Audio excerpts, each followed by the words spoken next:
এই রেসিপি দেখার পরে লইটা মাছের ফ্রাই খাওয়ার জন্য বাজার যেতে হবে না। নমস্কার বন্ধুরা, আমি আলপনা সিম্পল এর টেস্টিতে আপনাদের সবাইকে স্বাগত। আজকে শেয়ার করব লইটা মাছের দারুণ টেস্টি একটি রেসিপি। আজকের রেসিপির জন্য নিয়ে নিয়েছি এখানে 6 পিস লইটে মাছ। লইটে মাছগুলো খুব ভালো করে কেটে ধুয়ে পরিষ্কার করে নিয়েছি। মাছগুলো মিডিয়াম সাইজের নিয়েছি। আপনারা যদি এর থেকে বড় সাইজের মাছ নেন 2 টুকরো বা 3 টুকরো করেও নিতে পারবেন এই রেসিপি বানাবার জন্য। স্বাদ অনুসারে লবণ দিয়ে দেব, অল্প একটু হলুদ গুঁড়ো দিয়ে দেব।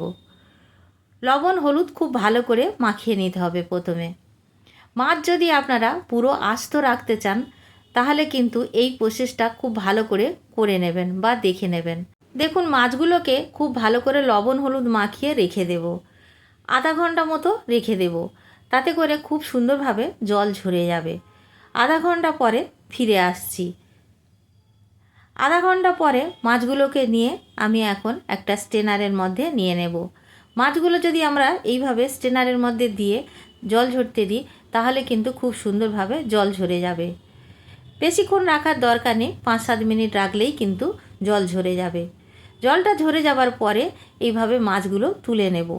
এখান থেকে মাছগুলো তুলে আমি আপনাদের দেখাচ্ছি। দেখুন কতটা জল ছিল, এই জলটা কিন্তু এই মাছ থেকে বেরিয়েছে। এখন জল থেকে মাছগুলো তুলে এইভাবে একটি প্লেটের মধ্যে রেখে নেব। মাছগুলোর মধ্যে প্রথমে আমরা একটা ডিম দিয়ে দেব। ডিমটা সরাসরি না দিয়ে আগে একটা বাটির মধ্যে ভেঙে নিতে হবে, তা নইলে কী হবে, অনেক সময় ডিম নষ্ট থাকে, তাহলে মাছের ওপরে দিলে মাছটা নষ্ট হয়ে যাবে। 2 চা চামচ আদা রসুন বাটা এখানে যোগ করে দিয়েছি। স্বাদ অনুসারে লবণ দিয়েছি, হলুদ গুঁড়ো অল্প একটু দিয়েছি। এখানে রং হওয়ার জন্য হলুদ গুঁড়ো আমি আবার দ্বিতীয়বার দিলাম। লঙ্কার গুঁড়ো ঝাল হওয়ার জন্য দিয়েছি 1/2 চা চামচ। কাশ্মীরি লঙ্কার গুঁড়ো অল্প একটু দিয়েছি রং হওয়ার জন্য। লেবুর রস 1 চা চামচ মতো দিয়ে দেব। এখানে 6 পিস মাছ আছে, তার জন্য খুব বেশি লেবুর রস দেওয়ার দরকার হবে না। লেবুর ভিতরে সাদা অংশ অল্প একটু এখানে চলে এসছে, আমি বাদ দিয়ে দিলাম, তা নইলে কিন্তু তেতো হয়ে যেতে পারে। লেবুর বীজ বা ভিতরে সাদা অংশ যদি কখনো কোনো রান্নার মধ্যে পড়ে অবশ্য করে তুলে ফেলে দেবেন, তা নইলে সেই রান্নাটা পুরো তেতো হয়ে যাবে।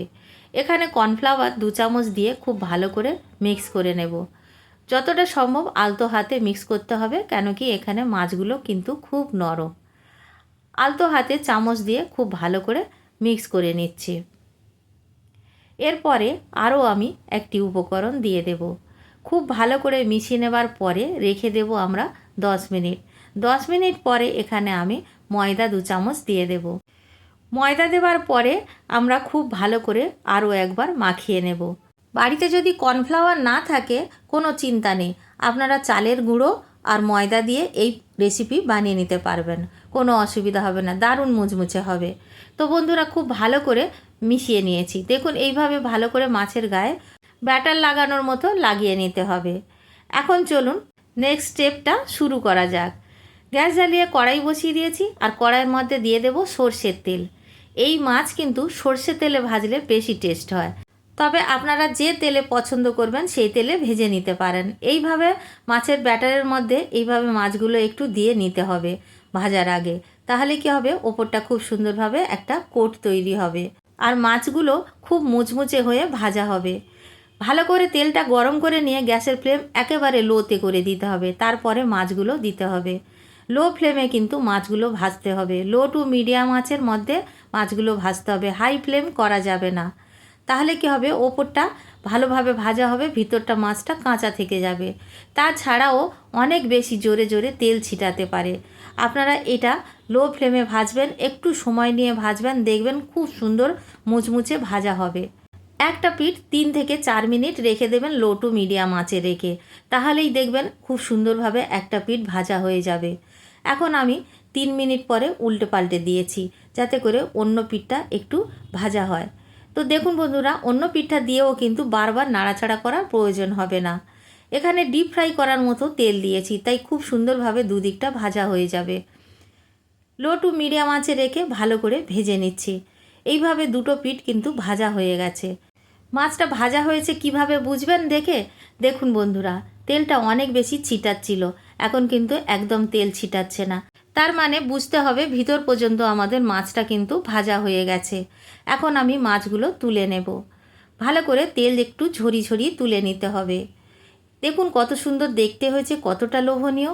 সেকেন্ড ব্যাচটা ভাজার আগে আমাদের যে কর্নফ্লাওয়ারের ব্যাটারটা একটু পড়েছিল, যেগুলো ভাজা হয়ে গেছে, এগুলো কিন্তু তুলে দিতে হবে, তা নইলে এগুলো পুড়তে থাকবে সেকেন্ড ব্যাচটা ভাজার সময়।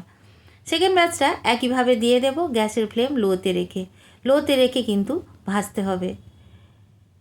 একইভাবে আমি এই 3টি মাছও ভেজে নেব। বন্ধুরা, আজকের ভিডিও যদি একটুও ভালো লাগে একটা লাইক করে দেবেন। আমার চ্যানেলে নতুন বন্ধু হলে প্লিজ একটা সাবস্ক্রাইব করে দেবেন।